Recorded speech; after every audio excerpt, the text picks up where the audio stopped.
This is video 107, our journey to 16. But today has been 16 years since you had the wreck, that you got hit in the head with a truck. And I hope you don't remember much about it except that everybody was there for you, right? I know they say you can hear when you're it wasn't really unconscious or in a coma. Kind of weird, right? But we don't want to talk about the wreck. That's past. What we want to talk about is where we are now, 16 years out, right? And all the really cool stuff that have happened, especially in the last 2 years. That sounds better, doesn't it? Yeah, so we were told early on, with a brain injury, a lot of doctors say if you've seen one brain injury, well, you've seen one brain injury, because there's no telling, what, they're all just different. You just can't tell really anything from about another one because of this one, or this one because of another one. But what we did find out, some of the things they told us early on was what you get in a year is all you're going to get. And some said, usually there's more play than that, about 3 years. Wherever you are at 3 years of recovery, that's where you're going to be. You're not going to get anything more than that. So we were kind of locked into that, worried about that. I told you in one of the other videos that in the hospital, we didn't get any therapy. We got I bet she came 3, maybe 4 times, and we were there 4 months, right? And I didn't know what to do. I didn't even know we weren't being served well. I just wanted help and wanted him to live. Really, it was a lot of it. When I went to the first nursing home there in Bernice, they worked with him for a long time, but he just didn't respond. Went to Truro, came to Grace. He didn't have the insurance to pay for it, and he wasn't making the progress to justify it, basically, and why is it that way, right? But because if he needs it, whether you can jump through hoops tomorrow or not, right? You need move. I am convinced that movement, fresh air, sunshine, and water are key to life, right? And so anyway, once I got him home, I tried to find some places that would help me work with him. And all I wanted them to do really was show me what to do with him. Show me ways to work with him. Show me ways to do, we can do range of motion, but show me some things, give me some ideas.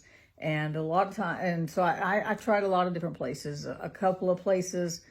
Some places wouldn't even see him at all. They'd do an evaluation and go, how long was the wreck? Okay, no, they would not even talk to me. I did go to one place there in Norman, Oklahoma, where I took him one day, and they literally said, we'll give you 4 sessions. That's it. Now, I will say that at that place, and I will not name it, the speech therapist was great. She really worked with me on speech and on getting him to eat, which eating has been back and forth because of all the respiratory stuff. That's a different part of the story.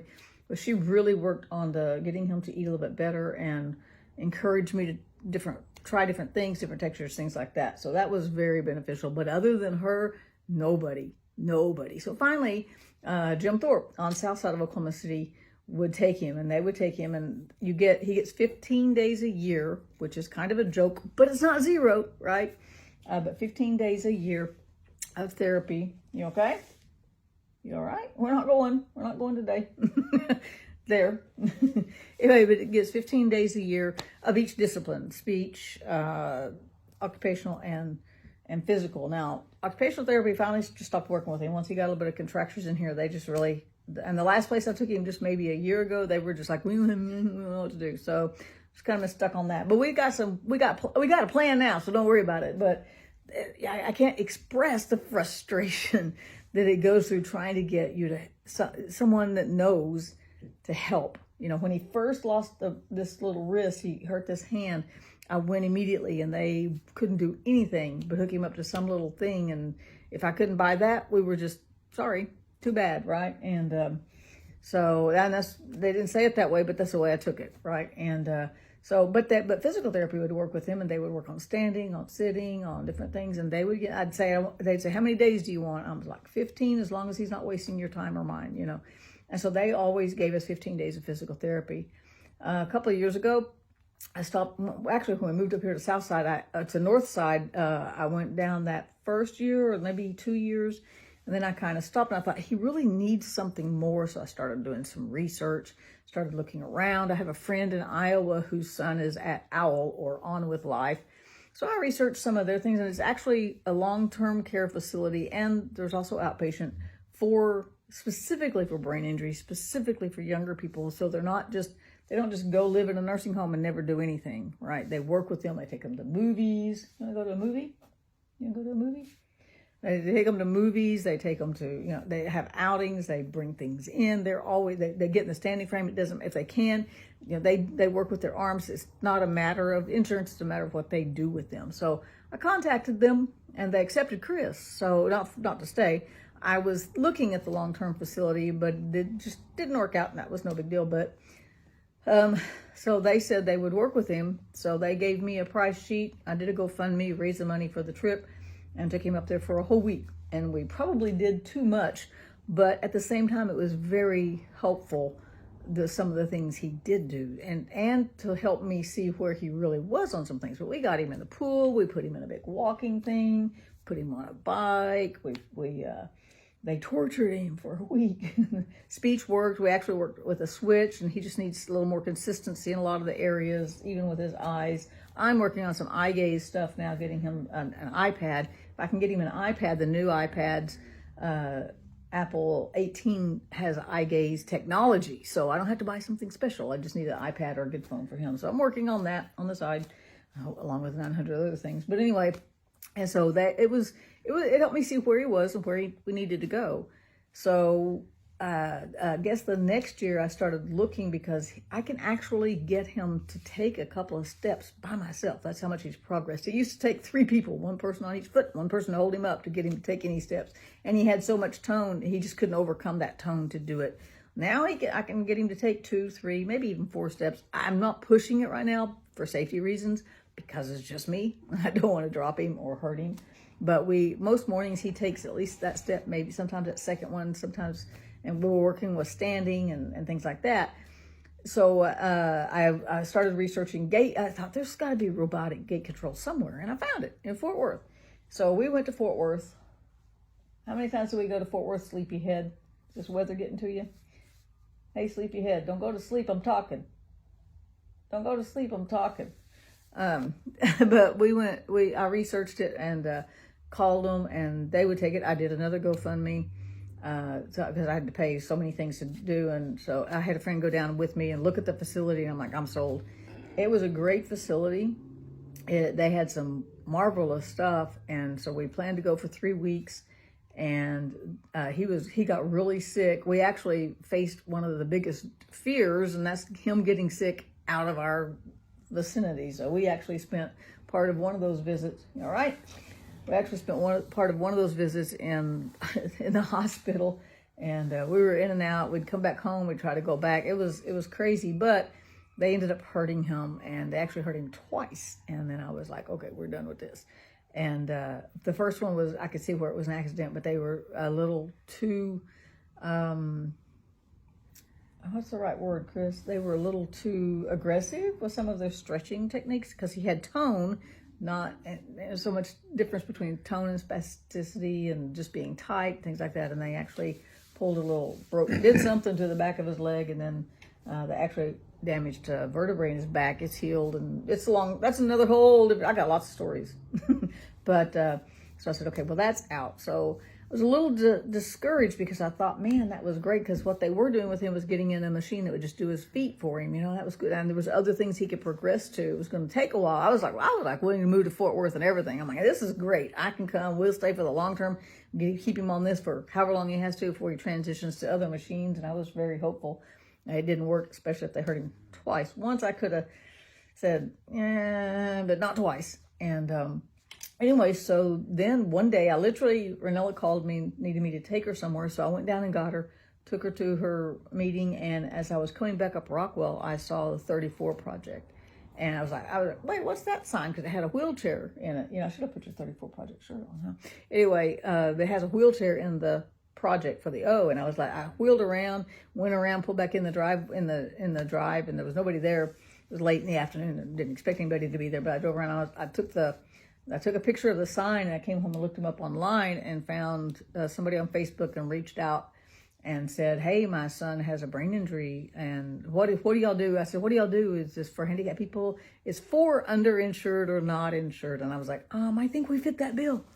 And so I met Jeremy up there, and we we visited one afternoon, and he said, I'll call you back. I think I got a therapist that'll work with you. And I can't tell you what a blessing that was, because people don't want to work with him, because you can't lay him on the table and say, okay, do this 10 times and I'll be back, right? Or lift this 10 times and I'll be right back. That you have to, it's intense. It's on all hands on deck. It's constant. It fluctuates so much because of how he is each day. Either you can do, some days he can do a whole hour, some days at 30 minutes, like Tuesday, he was just like, okay, I'm done. I'm not doing no more. And you never know what you're going to get. So Amy began to work with him right at 2 years ago in October. And he started responding almost immediately. And he got a scholarship. I was paying for 1 hour and I got a scholarship. He's been off and on scholarships quite a bit. They have funds for that. They raise funds for that throughout the year. And that has been such a blessing, and he has come so far. Now, Amy's to the point where she's down to once every other week, but there's another lady there that's working with him, and she's a brain integration specialist. And so she's just kind of picked up where Amy has left off and starting new movement strategies and techniques. And I just have to say, in the last 2 years, the progress has just been astounding. And as a matter of fact, there was a nurse here last week, and she was looking at the last nurse's notes and going, oh, he's doing this, he's doing that, he's doing something else. And she's like, really? And she looked at him and she goes, how long has it been since his wreck? I said, it's almost 16 years. She goes, really? Because you're not supposed to make progress this far out, right? Show them. We show them who's going to say what, right? And so, I mean, in the last 2 years, he's regained so much more facial expression. He signs yes, is how we communicate. He says no. He's been doing that for a long time, but he can express so much better, and he's got so much more movement. That's why I'm not trying to get him to take steps, because he can take a step, or he can sit when he gets ready, and I don't want to be caught off guard and drop him or hurt him, or hurt myself for that matter either. But he's actually also in the last few months, maybe 3 months, lost so much of the tone, which it's great, but it presents more challenges, because now we've realized he doesn't really have that much strength. It was that rigidity that was holding him in place, and he didn't really have as much strength as we thought. Now, over the last month, we've worked on that, and he's regaining that. So that's amazing, and we've got a plan going forward. He still sees Amy. Some weeks he has 3 therapy sessions, like next week. Most weeks he has 2, and it's kind of alternates. 1 week he has 2, and 1 week he has 3. But just to have somebody work with him and say, we're not going to give up, has been such a blessing. So here we are, 16 years out. We didn't know what a day would bring. And I mean, he's making so much progress. He's astounding everybody. I mean, it still is slow. It's still so slow, but you just have to be patient with what God is doing. And so I have to just say a big thank you to the 34 Project. If you want a charitable organization to donate to, whether you're in Oklahoma or not, look up the 34 Project. They are doing a great work with spinal cord injury victims and head injury victims that people just want to throw away and go, well, you got 2 years and that's it. Well, what about the rest of their life, right? And so this is where we are as far as therapy goes. He's doing really good. I'm under the gun, under the pressure, not from any person, but just to push him a little bit more, to get him standing a little bit more, to get him moving a little bit more. I've got all kinds of little equipment and things around here. And like I said, I'm looking to get the iPad. I can get an older, I think as long as it's a 9 or something like that. So that's not real big expense, but it's an expense, right? And just being able to get him out more and doing more and interacting with people more.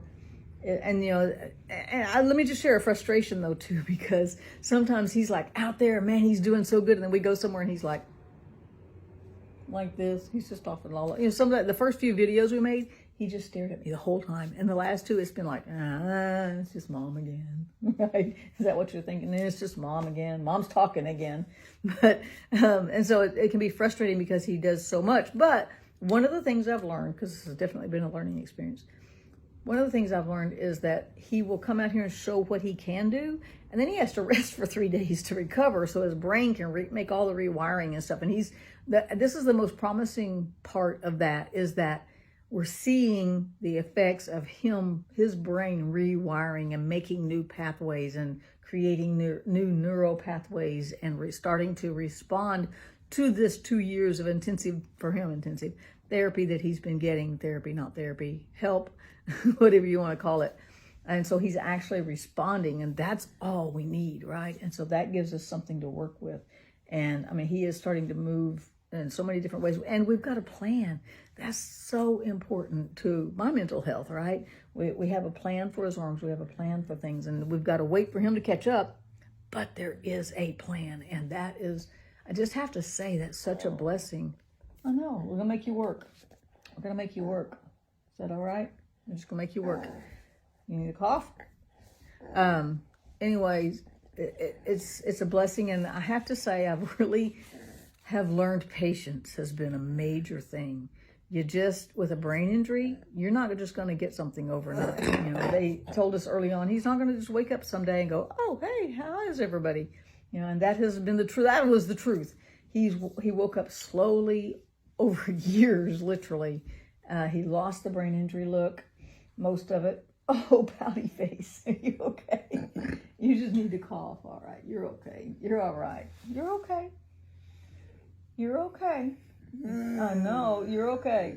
Now he's mad, but that's cool. He can let me know he's mad. That's awesome. I'm sorry you're mad. I'm sorry you're uncomfortable, but that's awesome that you can let me know. Okay. That's awesome. So, I mean, he's come so far, and I'm going to share tonight about some of the other things that has happened as far as the ministry that God has brought out of this deep, dark chasm. The deep, dark night of the soul is how Oswald Chambers called it, and how God has brought some really cool things, even in the middle of heartache, in the middle of pain. And that's why we just have to trust him with every single day. And I'm trying not to walk back through that day in my mind, but you just can't, because it was so traumatic. It was so terrifying. It was so terrible. It was so hard. It was so blinding. It's so you didn't know where you were going to go. But I can look back from here now and go, oh, here we are. And look, I have something back, right? He can look at me. The eye contact is brand new. That's just new in just the last little bit. And that's a good thing, right? I like your eye contact. I like that. It's really good. So I know he hears, I know he listens, he responds. And I could talk a little bit more maybe in another session about all the things he can do. But all I can say is that all along the way, God continues to raise up people to encourage me, to push me forward, to help me. And just the latest here is the 34 Project that has just been instrumental in these last 2 years of just really, really bringing him out of so much of the brain injury funk. And so here we are, 16 years later, and we actually still have hope. We still have peace. And we still trust God for every single day. That's just the way it's going to be, right?